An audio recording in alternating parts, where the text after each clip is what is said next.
தமிழ்நாட்டில் சார் பதிவாளர் அலுவலகங்களில் நடத்தப்பட்ட லஞ்ச ஒழிப்புத்துறை சோதனையில் 64 பேர் மீது வழக்கு பதிவு செய்யப்பட்டிருக்கிறது. தமிழ்நாட்டில் சார் பதிவாளர் அலுவலகங்களில் கடந்த ஒரு வார காலமாக லஞ்ச ஒழிப்பு போலீசார் சோதனையில் ஈடுபட்டு வந்த நிலையில் தற்போது 64 பேர் மீது வழக்கு பதிவு செய்யப்பட்டிருக்கிறது.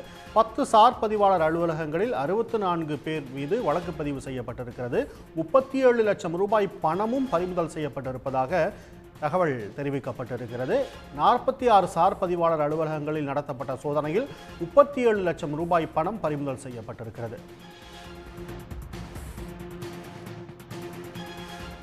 மேலதிக விவரங்களுக்கு செய்தியாளர் கிருஷ்ணா இணைகிறார். கிருஷ்ணா, விவரங்கள்.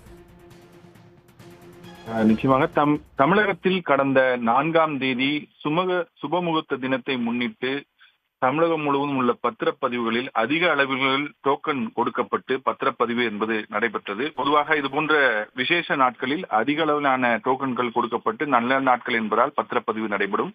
அந்த நாட்களை குறிவைத்து திடீரென ஒரு மதிய அளவில் இருந்து லஞ்ச ஒழிப்புத்துறை அதிகாரிகள் சோதனை என்பதை மேற்கொண்டார்கள். ஒரே நேரத்தில் 60 சார் பதிவாளர் அலுவலகங்களில் மாநிலம் முழுவதும் இந்த சோதனை என்பது நடத்தப்பட்டது. இந்த சோதனையின் முடிவில் சுமார் 46 சார் பதிவாளர் அலுவலகங்களில் 37 லட்சம் ரூபாய் அளவில் சுமார் பணம் பறிமுதல் செய்யப்பட்டுள்ளதாக லஞ்ச ஒழிப்புத்துறை தரப்பிலிருந்து அதிகாரப்பூர்வமாக தெரிவிக்கப்பட்டது.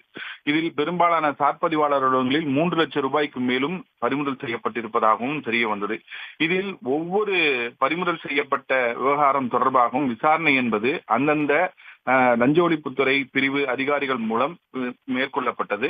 அதன் அடிப்படையில் தற்போது 10 சார் பதிவாளர் அலுவலகங்களில் நடத்தப்பட்ட சோதனையின் மூலம் பறிமுதல் செய்யப்பட்ட பணத்தை அடிப்படையாக வைத்தும் விசாரணையை அடிப்படையாக வைத்தும் 10 வழக்குகளை தற்போது லஞ்ச ஒழிப்புத்துறை பதிவு செய்திருக்கிறது.